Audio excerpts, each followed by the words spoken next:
Welcome to the show, everyone. My guest today is Dr. Nima Rahmany, and you may recognize the name because I did have Nima on, I believe it was like episode 4 or 6 or something, right when I first launched my podcast. And he's somebody that is very special in my life. I met him in 2018 at a time when my wife and I were going through some challenges, and we had some struggles in having kids, and then we had a kid, and then we were about to have a second child that was going to come 4 months early. Little did we know. And, we talked about this on the interview, but Nima was one of those people that come into your life and you either recognize the opportunity that it is to have that kind of person come in, or you push it to the side because it's like, nope, don't want to go there. Don't want to have those discussions. Don't want to take personal responsibility for my current reality. And I'm so glad that me and my wife both leaned into that. And Nima has become a great friend, a mentor, a coach, everything in between. And he, of course, attended our retreat this past weekend that Mike Prince and I hosted called the Extremely Conscious Men's Retreat. And basically, this conversation was an open platform for us to have a discussion around what happened that weekend that we actually met. So the weekend that I did his workshop for the very first time, and he had an incident happen that evening that has completely changed his life, to say the least. And 4 years later, he has now stepped into owning all aspects of that situation. And it has become his message. He has turned his mess into his message truly by speaking out loud on this podcast and what we discussed. So with that being said, I want to allow you, the listener and the person that's watching this, to dive into the episode without even saying any more about what it is that we discussed. But I just want to say that this was an incredibly powerful, unlocking conversation, not only for myself, but also for Nima. And I believe for you listening and watching right now too. And it's really a story of taking personal responsibility and knowing that you may have an easier path to not do that in many aspects of life, whether it's personal responsibility around your health, your fitness, your relationships, your part that is played in tragedies that happen in life, abuse that happens in life, all of these things. But the way through is to actually go through it and to speak out loud your truth. And that's what Nima did here today on this episode. So without saying too much, I'm really looking forward to you giving this one a listen. So let's go ahead and start the interview.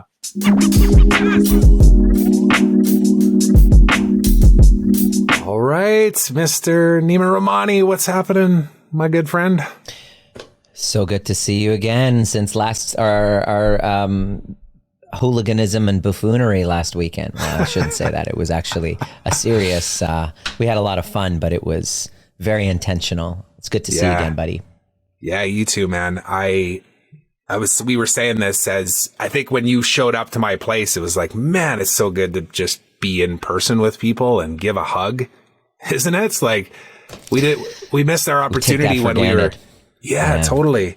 We were in Vancouver, of course, a couple weeks before, and we were hopefully going to meet up then, and it didn't work out. So had to go to a funeral in Victoria, but here we were. I wanted to commend you for, fulfilling your vision of when I first met you. You were like, I see myself. I just want to say to anybody listening that when I first met Trevor, and Trevor was doing online work, LinkedIn to leads, teaching people how to make money online. And he's the LinkedIn guy. Trevor attended one of my, workshops, which was healing, transformational based, relationship based. He kind of confided in me and said, I really see myself doing this one day. And so it was a real treat for me when he reached out to me and said, I'm doing this retreat, for me to go, sign me up. I'm going to now be the student / participant now. And it was a real cool thing for me to just receive your container. Yeah, I appreciate that, man. That meant a lot because I actually forgot about that. It's sometimes we forget about the journey that we've been on and where we came from to get to here. And we just get so focused on the now, right, in this moment. And it's good to reflect back and see how the horizon effect. Yeah. It's like we're so busy climbing and looking up to the, up to the, what we're busy trying to climb towards, that we get this pain in our systems. It's called the ow effect. But what I love to do, and I kind of did it intentionally right at the beginning of the conversation, was just to say, hey, by the way, let's look down of how far we've come. Mm-hmm. And that kind of gives you the wow effect. So you either, based on your perception, you're either, an ow effect or a wow effect, and you're at the same spot. So it's kind of like a practice that I do consistently. It's part of my overview method that I do. So I thought it would be fitting that we started off talking about that. Very much so. And very fitting, I think, too, regarding the topic that we'll talk about here today, because for anybody that doesn't know the story, I'll just go back to that time when I first met you, because that event happened in 2018 in February, end of February, early March. March 10th. March 10th. Weekend. The weekend of March the 10th. I'll never forget it. Yeah. Yeah.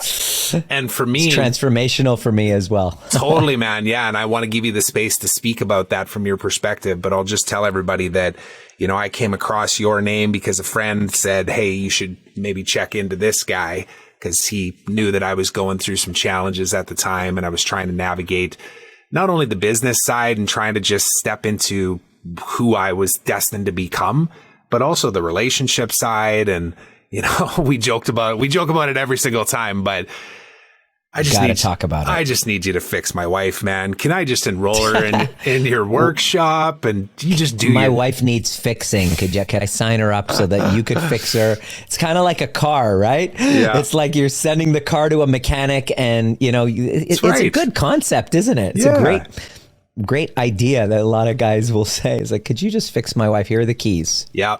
Yeah. Just go ahead, take it. So I think even, leading into the weekend, even though when I finally signed up for the workshop, you were like, you need to be there too. I was like, okay, yeah, sure. Yeah, I'll be there. But it's for her. It's for her. And even she's the one with the problem. She's the one with the problem. And then as we were in the experience even too, I was finding myself resisting, the meditation that we started with to kind of ground us into the experience, and all of these stories. Like, I don't meditate. Yeah, I don't do this stuff, man. I'm a high performance, entrepreneur. I create everything in my reality. This is beneath me. And then life kicks you in the ass. And actually, speaking about the retreat that I hosted this last weekend that you participated in, it was still present there too. There was this feeling of, I'm going to create all of this, and I'm going to make this agenda that just builds this incredible experience for everyone. And I caught myself, though, because of experiences like your workshop, where I was like, no, you're not. You're going to prepare. Don't get me wrong. Like, you're going to go in with an idea, but then you got to let this thing flow, man, because whatever it is what it's supposed to be. And if you don't recognize that, you're just going to throw the vibe off of the whole thing. And it's life. That's the way that we approach life. Yeah. Yeah. We go in with an expectation and an attachment to an outcome. And that's great for us to have that. It's like, okay, well, think about it. Whether you're planning a birthday party, whether you're planning a wedding, whether you're planning a business launch, you have a certain vision for it. So there's a plan. It's necessary to have one, but then there's equal parts surrender and kind of laugh at the plan, because it's not going to go exactly as you planned. Yeah. As same with my journey, which is really how it all came full circle at your event, because my event, when I met you, it was at my event, and this past weekend came all full circle because a big kind of wake-up call that I experienced in my life happened right after I finished teaching the event that you participated in when you came in March, the weekend of March 11th, 2018. March 11th, 2018. A day we will all remember forever for varying reasons, right? And we can see the gifts. Oh, yeah. Yeah, well, and hopefully we can see the gifts in all of these things. And I think that's what we'll talk about here is, let me just open the space for you to have that conversation with me, because I know one of the things that I was really grateful for with you at the retreat this past weekend was your willingness to just lean in, speak the truth, allow everybody to see you and hear you and perhaps judge you, but then also go, okay, this guy's laying it out for us right now. And you created, I think every single person had a moment like that on the weekend where they gave others permission to just be their authentic truth and speak it out loud. Yeah.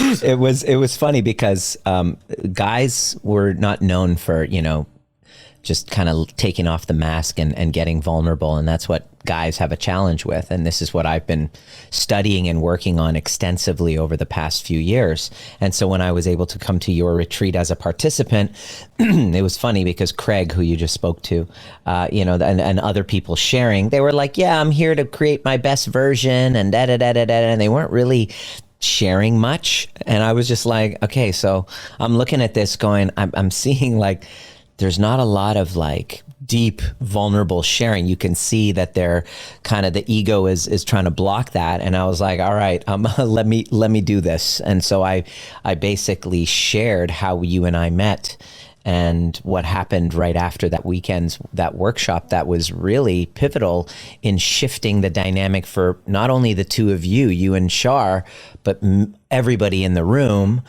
in a positive way. And yet for me, it was after that was done, it was probably the biggest wake up call that led me into a downward spiral where, holy crap, kind of like the movie Shawshank Redemption, where Andy Dufresne was trying to escape from prison, and to get out was like the last 3 miles of going through like a sewage pipe of pure shit to come out the other side. I kind of feel like the same way happened after the weekend of your retreat the very next day. So that was interesting for me. Well, and using that metaphor too, when he digs through that wall and he climbs into that pipe, like there's naturally a feeling of claustrophobia and fear of like, oh my God, like I might die before I even get to the end of this pipe, I don't know if I'll make it. I don't know if I'll make it. Yeah. Yeah. And I went through many of those moments. Yeah. And actually, I want to maybe start with that too, because on the Friday night, Danielle Grant had sent over an audio recording to me that was intended to speak to every single person that was there. And I had only listened to about half of it before I played it for everybody. But at the end of it, I just remember everybody kind of looking at each other and thinking, oh shit, that's why we're here. That is what brought us to this place. Beautiful words by Danielle. Amazing. I was so grateful to hear from her and deeply impacted by her share. So it just kind of like got us all going, hey, this isn't just like a bunch of guys farting around, although, that's going to be, part of the fun.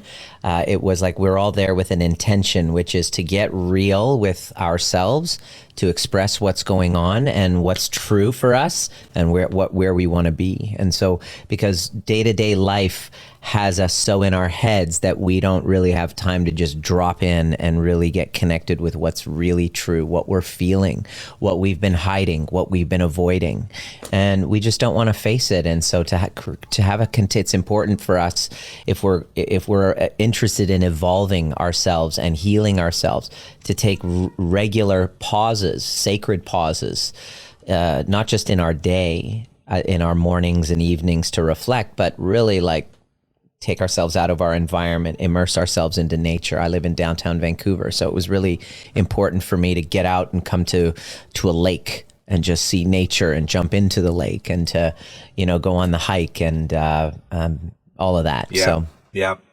And I know I just witnessed it being an emotional moment for you too, when those words were being spoken, and then we all just kind of sat around in silence, and then it took one brave soul to say something to begin the weekend.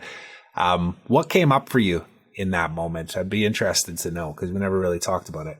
After Danielle's thing? Yeah. It was kind of like the realization that what I was dealing with on the Monday after this men's retreat, it was like, the reluctant it's like you're called into something. It's like this deep sense that I knew that why I was in the situation that I was in, why I found myself with my back up against the wall, having to expose something really shameful about myself. So embarrassing to somebody who really prided himself on really being liked by everyone and looking good. I felt like I was because of my unconsciousness, because of my wounding, I was called to expose something that's very dire and critical in today's society, especially post-COVID. It's just heightened the relevance of this message and what I'm called to share and to guide others to. It was when Danielle spoke, it was like, you know what, this is what you're called. It was like I was faced with the truth that this is what you're called to do. You can't hide from it. You must speak up. You must expose yourself. You must share it for the purpose of other people, helping other people, not just helping yourself, helping other people as a self-indulgent kind of way, but also there's other people struggling because you're not the only one. This is a very common thing. It's also, there's a silent pandemic going on about this. And so that's why, you reached out to me after. And so her words caught me present to, I have no choice. Like I have to burn. I can't go back. I have to.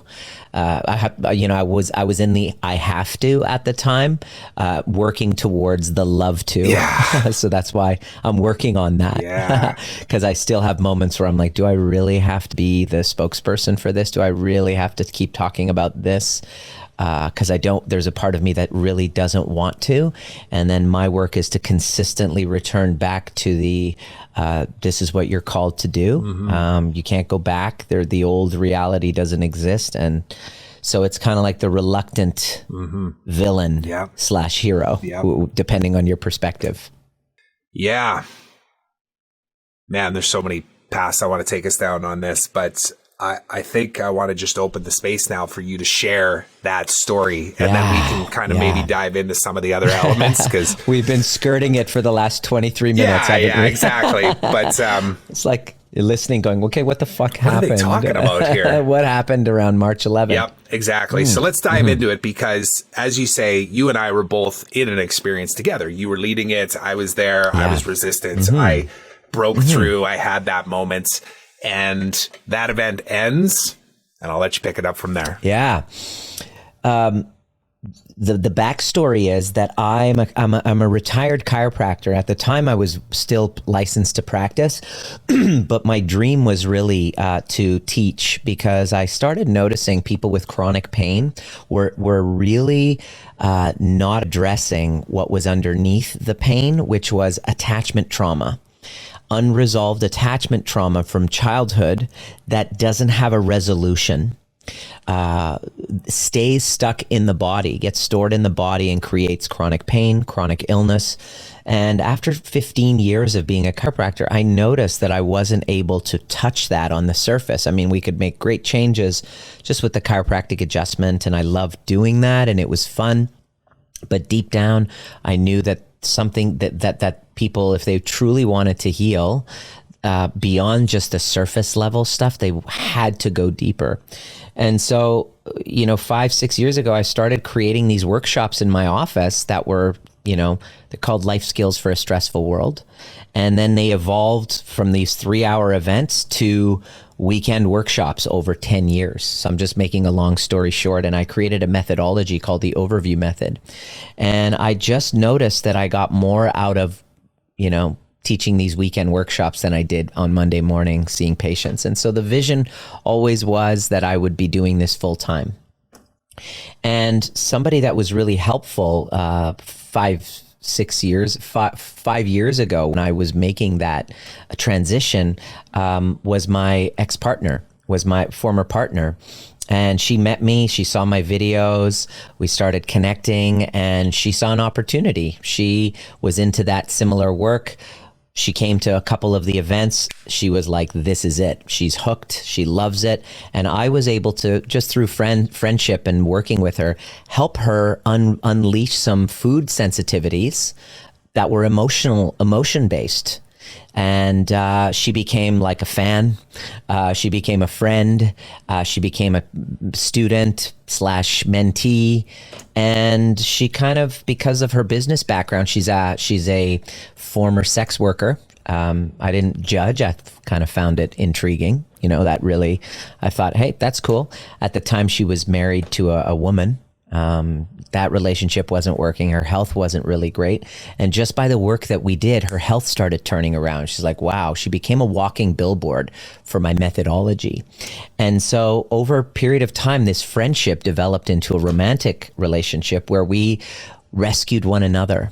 I rescued her from her health issues and her identity challenges. You know, she had this thing where she couldn't figure out who she was. Is she a lesbian? Is she straight? Is she a vegan? Is she, all of these questions. And I was, she then started to shift her identity to be a support to what I do. And then kind of found myself in a situation where we were both highly codependent on one another. And it worked because we were out traveling and teaching, and she was helping with the business side because she was also a madam for helping sex workers, supporting sex workers, and making sure that they had clients and bookings and safety and all of that stuff. And so that was off to the side, but she wanted some legitimacy. I provided her with that. She provided me with some help with building the business. As you know, we couldn't do it alone. So now we have this highly toxic codependent relationship in the background of some really beautiful work. So there was an incongruency there. So on one hand, I was really, as you were present to, doing amazing shit in these rooms, in these workshops. On the other hand, the shadow part of it was our relationship wasn't really a secure, aligned one. It was highly codependent, where we were both kind of bringing up each other's old wounds and abandonment. And so it was building and building, and it became volatile several times situationally. We would get into experiences where there was violence, like we triggered one another. I called her into my life. We called each other in to bring up each other's old wounds. I brought up her abandonment wounds. She brought up my wounds with my mother. And so this was just toxic. However, it was, as we do, we nobody gets together by chance. Nobody gets together by chance. We call in our partners to help us resolve what's unresolved. So she and I were bringing up each other's woundings, and there was a handful of times where, things would get violent. Now, I do have to say, when it happened, it was situational. It was like, oh my gosh, it was always with an open hand. And it was always like, oh my gosh, like, what did I just do? Because it had never happened before in my life, yet it had happened in her life. And by the way, this isn't a blame game. It's just to deliver some context. And the big challenge in the relationship that she wanted was some sort of security. She wanted to know, where are we going? Are you going to give me security? Like, are you going to, I need to know, is there a contract? Is there a wedding? Is there, I just need to know, because she didn't feel safe and secure without some sort of a guarantee. In my case, I definitely was never, ever all in with the relationship, but I kept it stringing along because it was serving a purpose.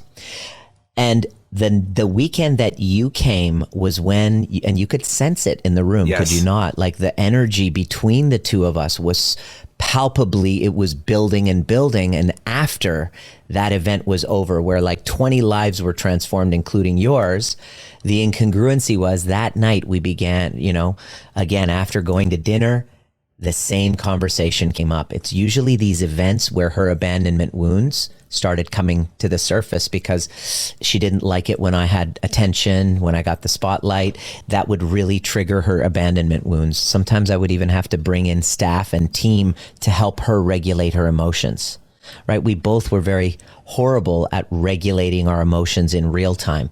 We're great with helping people, with their past trauma, but real time, regulating our emotions couldn't happen. So to make a long story short, that night, that evening, began an argument at around 9 p.m. where I just was exhausted after teaching all weekend. Remember how exhausted you were after your event? These were the times where there was this unrelenting kind of push. And because I had experienced a mother that just trampled over my boundaries, and I just thought that that's what caring women do. I didn't know that it's highly abusive and inappropriate for you to say, please leave me alone. I don't want to speak. And a person steps over the boundaries and goes harder and screams and yells, and that's a form of abuse as well. So we were this co-abusive type of relationship, and she just, for 4 hours, all of a sudden kept going. I left the room. I come into this room, into another room to just get away, and she's banging on the door. And finally, she turns to me and says, people are talking about you. When you get into these toxic trauma bonds where you know how to push each other's buttons. Well, her button was abandonment. And if I wanted to set her off, I just threatened to leave. Hers, my button, is the fear of what other people are going to think of me. Yeah. My biggest fear is public humiliation, right? And here I am saying something totally humiliating. So she knew exactly how, and she says, well, people are talking about you. And then I said, what are they saying from behind the door? And then she basically said, come out here. And I'm not going to tell you, you need to come out here and speak to me. So she was, and that just set me off. And I literally lost my shit after, it was 4 hours. I was extremely tired. She set that off. That was highly manipulative. And then I snapped. I lost it. And I did stuff that I totally regret. In retrospect, I didn't have the tools. I didn't have the tools to be able to understand what was happening, but it was like a demon just possessed me. And with an open hand, I slapped her. And that is when it was like this wake up call happened. She called her father. Her father came and picked her up. And I was like, oh my gosh, this is done. And he texted me. He said, your business is going down. It's time for the world to really see who the real Nima is. And I was like, greatest fear. I'm going to be exposed. My greatest fear was happening. And so, which is ironic because the very next day I got on a call with you and Shar, and you guys both enrolled and started the process. But that was what was happening in the background when we were talking, because that was like 3 a.m. and I had clients starting at 8 a.m. and it was a full day. So I was like, well, what the fuck do I do now? It's like, I just kind of like put it aside. I didn't have the tools at the time, but I just pushed it aside. I didn't know what was going to happen with my future, but I just carried on. And that was March 11th of 2018, March 12th when I spoke to you the next day. But as the month passed and word started getting out, my mental health took more of a downward spiral. And then took me about 2 months for me to acknowledge that I can't work right now. It's gotten too scary. I don't feel safe. The public's now found out. Everybody is seeing me as now like R. Kelly. People are like, is he now, like, even though it never was like one of those stalking type of situations where I was dangerous, it was just situational in the moment. But, with, Me Too and all of this stuff happening, everybody naturally will assume, protection and rightfully so. So here I am frozen. My nervous system went into a freeze and I'm like, is my career over? Is life going to end? And thus began this spiral of my mental health and well-being, and nothing that I had as far as tools could help me. And so I was committed to figuring out how this happened. How did I get to that point where I lost my shit, when I would lose it, a handful of times? Number 2, how can I make sure that this never happens again? I remember asking, the therapist and doing anger management. We both did anger management. We were really both in the beginning committed to resolving this and taking ownership. Both of us were. We even hired a female coach based on her recommendation of who she wanted to work with, this really highly kind of sought after feminine embodied coach. She says, I want to work with her and I want her to help us. I'm like, okay, whatever you say. 15 grand I paid for that. Anger management, therapy, did all of that for us to try to find the root cause. And deep down, I just wanted to make everything right. I didn't know how I felt about her, whether we were a match, but all I knew was I just want to do whatever it takes to keep me safe and her safe, absolutely. And so how do I make sure this doesn't happen again? So I went on this kind of journey. I stopped working. I stopped trying to, distract myself by running a business and being Dr. Nima or helping other people or rescuing other people. And I just went in to try to understand and find love for myself. How do you love yourself after something like that? How do you love yourself when the whole society, people, in these training sessions that I went through, I even exposed myself in this conscious relationship training workshop I attended with like 25 men, 25 women. And I said, this is what happened. And I'm just getting barraged and hated on. And it's so common in relationships. There's so many women and men who've gone through it that I was just lambasted. I became the embodiment of all of their past abusers. And I was taking that on. It was like I was getting traumatized every week during these trainings. But me and my partner, we were committed to taking ownership and making this work. Until I started realizing, Trevor, that that the relationship just wasn't healthy.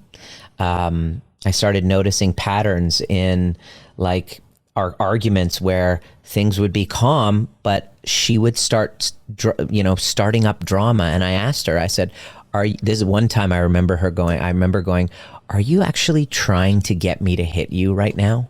Like, are you poking so much? Are you trying to, because I was noticing some weird behavior. And I'm like, are you like, we're doing good. Like, why are you trying to provoke this? Are you actually trying to get me to hit you? And she said, yes. And in that moment, I was like, oh shit. Okay, I think I'm dealing with something that's beyond my capacity to resolve. I can work on me, but I don't know if this is going to work. So my energy started pulling away. And as I started pulling away, that's when she flipped from, we're going to make this a team effort to take ownership, to all of a sudden, she became a survivor of domestic violence. She became a survivor. And she's exaggerating all these injuries and like going like off the deep end with it. And it was like, oh my gosh, like, what do I do? What the hell? And threatening to go to the police. And so anyway, long story short, I move on. I get married. We have a kid. 1 week after my son was born, I get arrested, on the street. And she had retroactively filed a police report.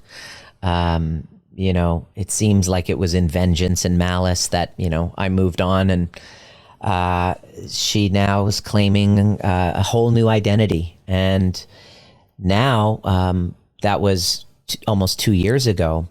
On Monday, just after our retreat, was my sentencing, because I showed up, I did all of the work necessary, and I walked in there. I said, Your Honor, I plead guilty to these offenses, and this is the work that I've done. And my lawyer kind of went through, and the judge basically determined, based on the facts, that it's not going to benefit the society by giving me a criminal record. So she basically, it was a female judge, said, you have charges are dropped, dismissal. You have a discharge, conditional discharge, and you're moving on. So that was right after your event, the day after your event. So it was my event where I met you, and that whole experience happened that led me to my wake-up call to really understanding the nervous system, polyvagal theory, shadow work, inner child work. And I've now become, because of that challenge, the gift behind it is now I'm a interpersonal trauma specialist, sharing people my story and how they're not alone if they can relate to me, and me and my ex-partner and my former partner. And so my commitment is now helping people break the cycles of intergenerational trauma and to dissolve the shame attached to these volatile relational dynamics that are way more common than you think. There is such a perpetuation of the victim story and the blame game. So I'm here to change the conversation about healing. So that's where we're at now. That's a mouthful, but that's, I think, giving everybody the context of what we're here to discuss. And I was taking some feverish notes as you were talking there, because a few things came to mind. Yeah, one of them is, as you were going through the, co-creation of healing with this person after the incidents, with the intent on trying to make it work, right? I just think to myself or anybody else, to heal the root cause, heal the root cause. So I think about the times I've been in situations very similar to that. And, like me and Shar were in a bad place when I first met you. We just couldn't communicate. We had challenges having kids, and then we finally did have a kid, and then it was just overwhelming, It's just like having kids is. Didn't it funny having the kid weird. didn't solve your problems? Something else, right? Oh, yeah, that's strange. We're having some problems in the relationship. Why don't we have kids and fix it? Yeah. And then eventually when you hit a point, well, you kind of see two ends of the spectrum. One is, all right, this isn't working, I'm done, and people get divorced and they go their separate ways and they just don't even try at all, right? And then the other side is they do try and maybe experience what you're talking about, which is you go in with the intent on getting support from all of these different modalities and systems that we have, access to, especially in the public domain when it comes to like government supported social work and psychologists and that type of thing. Yeah. And in your experience, talking about the idea of feeling as though you were traumatized over and over again because you're with a group of people that then saw you as somebody that they could literally put all of their feelings towards to make themselves feel better. Yeah. And then the other side of it too is my own personal experience of like psychologists and social workers and stuff is like every time I walked out of those sessions, I thought to myself, okay, you're doing the right thing. This is what you need to be doing. But I was like, man, this shit ain't working. How do you know what it's working? And here's how you know that the modality is working. Most modalities and society structures are very into promoting the victim story. Okay, but because the longer that if something's happened to you, and yes, this isn't to invalidate that the harm that somebody's taken on, right? And it's not, this isn't about victim blaming at all. But we don't call people into our lives. Nobody gets together by chance. We call in people to purposely bring up our childhood wounding. In other words, these two adults that are warring are actually two children. And when you see kids in a sandbox, I mean, you have a 5 and a 7-year-old, right? 4 and 5. How old are they? 3 and 5, what? How old? 4 and 5. You have a 4 and 5-year-old. Sometimes do they get physical and violent with one another? In the backyard. Okay, so children sometimes get to a place where they get activated, and then they get physical with one another. Now, when these people are in their 30s and 40s, and it's the same thing happens. The problem is they're not kids; they're adults, and harm can happen at the hands of these unconscious trauma bonds. So it's important for us to break these trauma bonds and get to the root cause of why it happens. But the way that the system is set up, especially, and the Me Too movement has been amazing for exposing and bringing to light people who've constantly been silenced and feeling ashamed because they don't They don't want to speak up. They're embarrassed about speaking up because of the backlash. The Me Too movement has been amazing to say, hey, you know what? You're not alone. There's no shame in speaking up. But like all good things, they have a shadow, and the pendulum, if you see like the Amber Heard and Johnny Depp situation, it has now swung so far to the other side that now the Me Too movement has now been weaponized and used as a weapon, right? And so like what we're seeing is now the society is trying to get things back into balance. And here's what I've observed, and here's what our students that we work with are saying, is that when I went to the therapist or social worker or psychologist, they constantly had me like staying in my victim story. There wasn't anything embedded in their training or work or help that helped get me out of it and gain my power. In other words, when we stay, if you're still, something happened to us a year ago, 2 years ago, and we're still telling, like, complaining about it, like we're victimized by it, then we're not helping ourselves heal. Because I cannot have my victim story at the same time as my healing. You either heal or we have to get out of the victim identity. It becomes our identity. We become known as survivors. I'm a survivor. And well, if you label yourself as a survivor, that's who you are.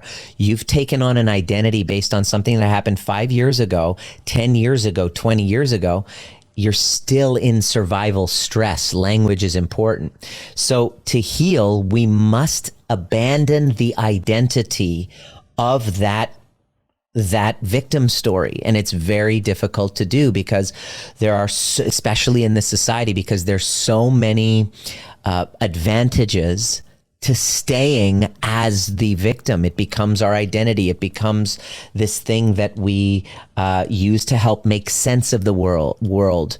We then can, what's called splitting. We then make the other person the enemy, the monster, and then we're blameless angels, right? Where that kind of ignores the unconscious dynamic. This isn't a blame game here. This isn't about taking fault. But this is about taking responsibility for the unconscious dynamic that we called in to resolve. And if we don't resolve it, we're stuck in it and we repeat it again and again and again. And so the people who are kind of, I'm helping through, have heard my story. They see themselves in it and they're like, look, I'm tired of this victim story. I feel my adrenals have burned out. I'm tired of like constantly being anxious and depressed and not being able to sleep and seeing perpetrators everywhere.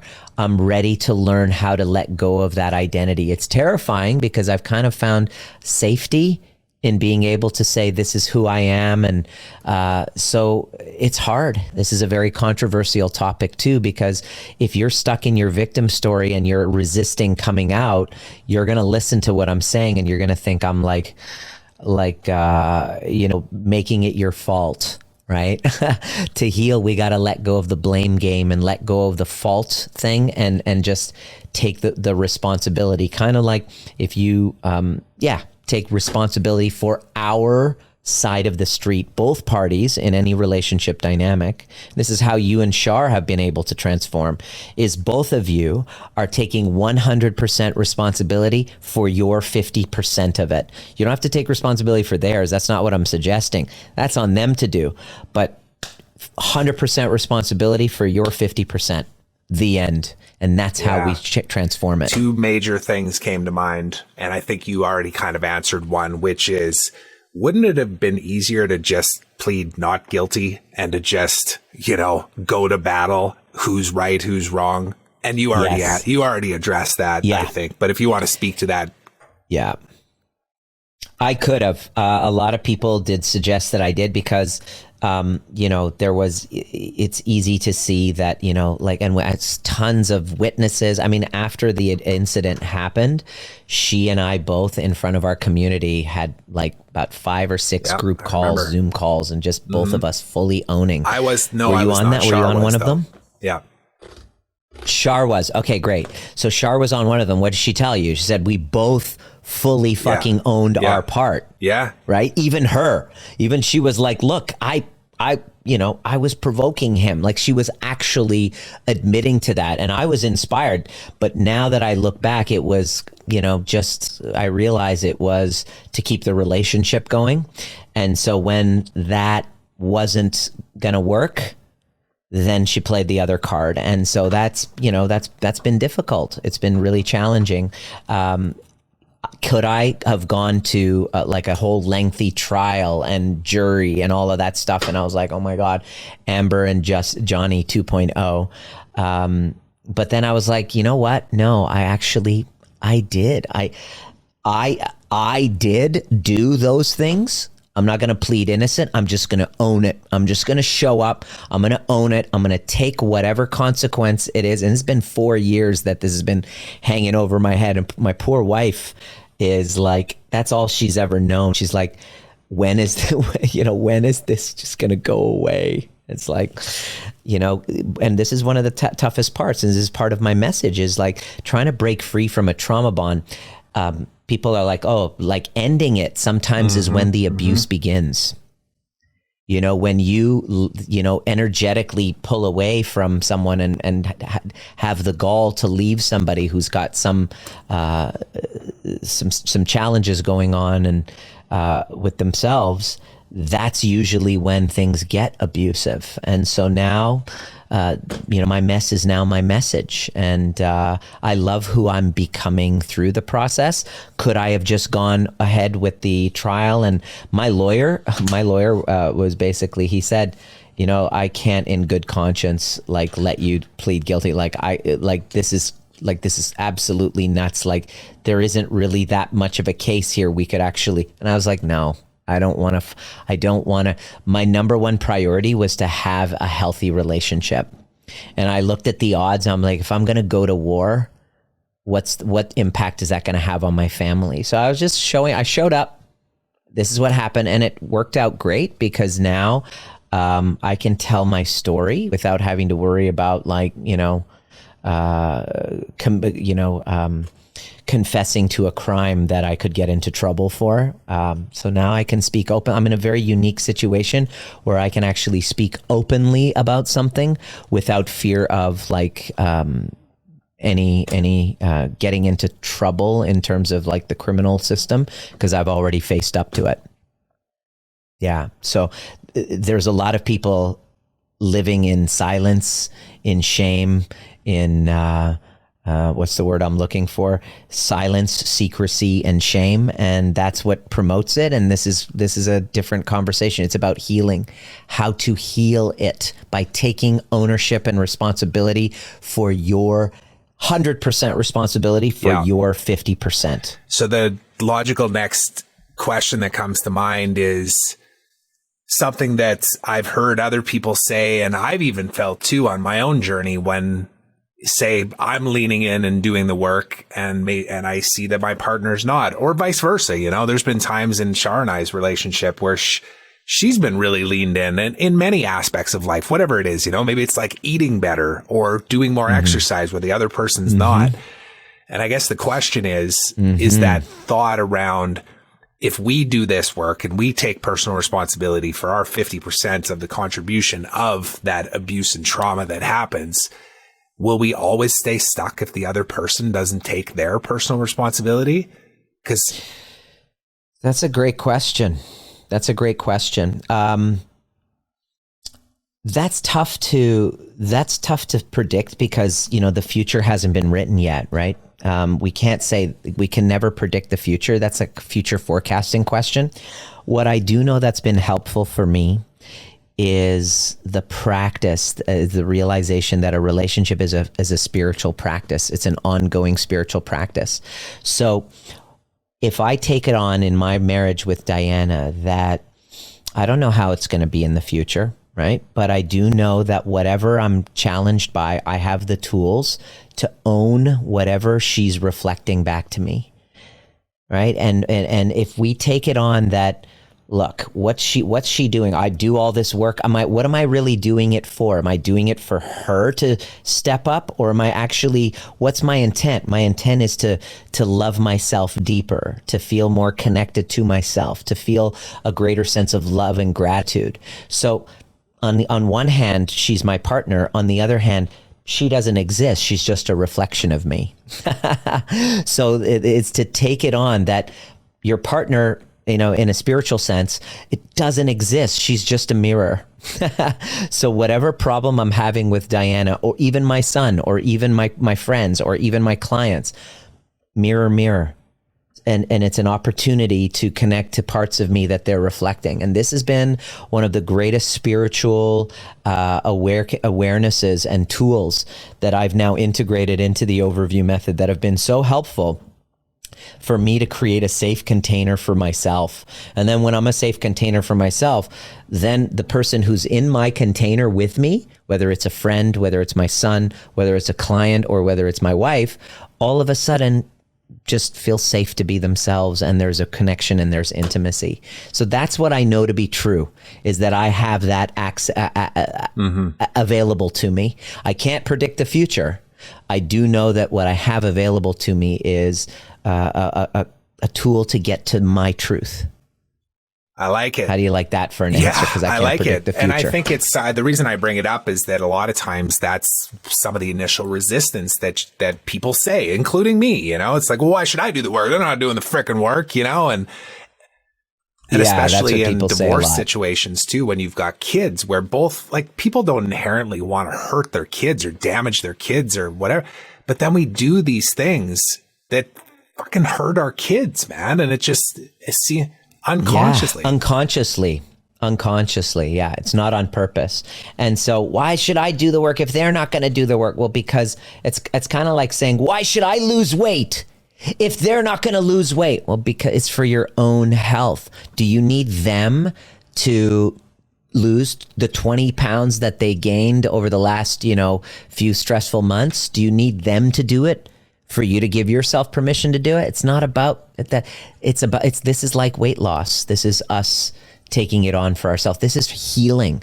This is about healing. And so that's really what the conversation's about. The other thing that just came to mind here too was, I don't know if you were the first person I ever heard say those words, my mess is my message, but you definitely planted it in my head permanently, where I was like, I can align with that. That feels massively uncomfortable up until that moment of my life. But then I was like, shit, man, surrender to this. Like, it is what it is. Yeah. It's like, and there's people out there that are just, the haters have started just kind of rearing their heads. And it's like, how dare he be teaching about trauma when he was abusive to his ex? And it's like, yeah, well, I fully own that. 100%. I pled guilty and I figured out why. What was the root cause? It's never happened to me before. How did this happen? Fully walked that path, cried the tears, did the work, and it's very, very common. It doesn't matter how educated you are, you could still fall at the effect of having your wire tripped in a relationship that knocks you back into a wound and has you acting like a little fucking kid. And nobody, no matter what your education or status is, as you know, the higher up the status you are, these things are happening in all walks of life, in all levels of society, not just the Jerry Springer types. But once you get understanding of that, I've actually felt it. I've actually been there. I've walked that path, and I've actually got to the other side where now I have a really beautiful, secure relationship. We have arguments, we have conflict, but we know how to repair. And that's the magic of it. There's two phrases that have come up in these 4 years as well that you've created. And they really, I think, exist right now because of all of this story that you just told. And one of them is trigger proof and the other one is cycle breaker. And what a gift those two things are. And I just want to say this about the words too, is that one of the things in my journey the last 6 months is our attachment to words. What does a word mean? We could say a word and you'll define it one way and I'll define it another, and it could be completely opposite. And we see it all over the place in politics, in opinions over vaccine policies, and all of these different things. But those two words, trigger proof and cycle breaker, have become a foundational piece, I think, that really communicates what it is that you're here to do and how you're here to take these tools that you've learned to serve other people. And I think I'll also say too, for you to recognize that this work never ends. You're in the work constantly, and you will continue to be as you go forward. But maybe speak to those things, because I know Trigger Proof in particular, in those like 4 to 6 months after all this stuff happened, that was one of the things that really came up for you that helped you kind of lean in. Yeah, I had to go, all right, so how did this happen? And I took anger management, which was interesting, but it doesn't actually address the root cause. And I thought, all right, I got to learn how to become trigger proof, because no matter how much I can sit here and blame her for poking and doing that, but it wasn't her fault. She was acting out of a wound. I'm responsible for my own behavior. So I said, all right. And this is actually Mike Olaski, when we were sitting in your office, and we were like, what should we call this new concept? And he was like, how about trigger proof? And I'm like, oh, holy crap. And the key is that trigger proof doesn't mean trigger less. So I get triggered every day. A trigger is when you get knocked back into an old wound. Anytime you have reactivity, there's a wound. And so becoming trigger proof is what the methodology, the overview method is about, is to use the trigger to go deep into your body, into the recesses of your inner world, the younger parts of yourself, your shadows, and to integrate them and bring them home, give them compassion, so that every trigger, which then causes us to, abandon ourselves, we can, anytime that we get triggered, we can use that to resource ourselves, and the recovery becomes much quicker. We rebound much faster. And becoming a cycle breaker is somebody who acknowledges that all of these wounds and traumas that cause us to get triggered didn't begin with us. I had to heal this. I had to go back and go, oh, this isn't my fault. This isn't my former partner's fault, but this is our responsibility to heal all of the generational kind of woundings that have been passed down from generations. It didn't start with you, but it can stop with you. So trigger proof and becoming a cycle breaker, this is kind of like my vision now and what I teach and offer the world. I got one last piece to ask you about here, Nima, because how are you doing for time, by the way? I want to be conscious of that. 5 minutes? Oh, shit. I had to go 3 minutes ago. I got to go 3 minutes ago. I've been trying to communicate with you in the little chat box there. But that's okay. One last question. I think I got one really important piece that I want us to kind of ground the conversation in. So on the retreat weekend, one of the last things that I introduced to everybody before we did our cold plunge, which was like hard shit, like let's go lean in and feel this pain, was to share a video talking about forgiveness and like radical forgiveness. And I remember you actually brought up to everybody this awareness again around a word, right? But to reframe language, using the word understanding as opposed to even forgiving. Do you want to just talk to that really quickly? And then how are you experiencing that right now in your current situation?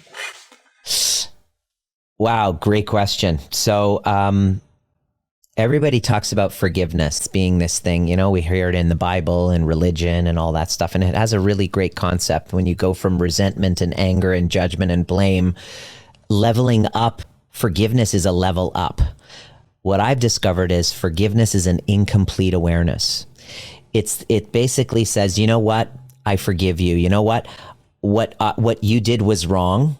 The harm was real, but I'm blameless. I never have hurt anybody. I don't have those traits that you just did. I'm blameless and I'm innocent and I'm angelic, but I'm going to take the high road and I'm going to forgive you. And most people pay that lip service, but in their body, there's still resentment. So 99% of my experience, what I've heard, 99.9999% of forgiveness is bullshit.